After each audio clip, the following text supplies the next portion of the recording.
งลืมบ่ลงดอนโค้งดอกเจ้าจากไปหัวใจแสนเศร้า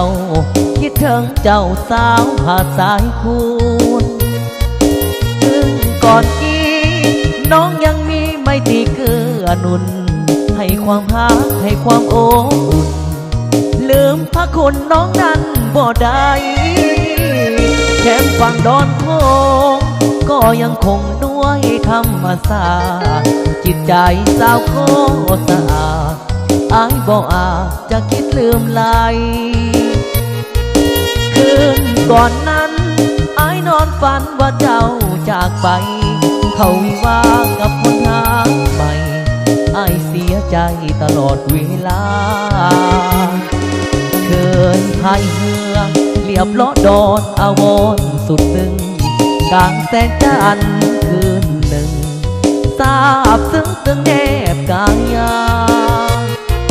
กอดเจ้าไว้ด้วยหัวใจเป็นสุขลา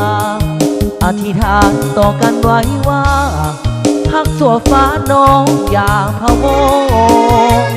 แก้มฝั่งดอนโค้งน้ำไหลลงคดโค้งหลายเงจิตใจ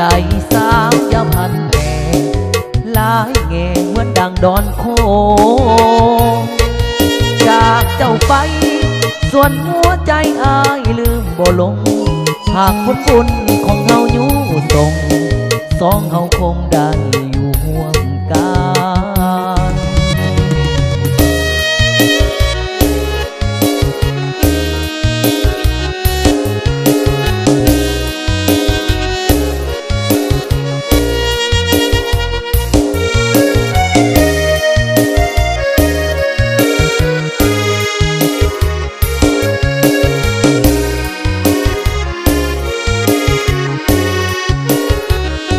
เคยพายเรือ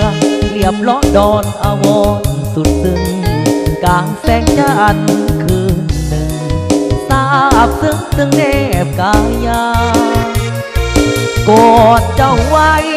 ด้วยหัวใจเป็นสุขลาอธิษฐานต่อกันไว้ว่า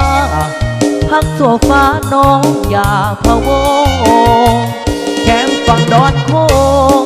น้ำไหลลงคดโค้งหลายแง่จิตใจสาวอย่าพันแผ่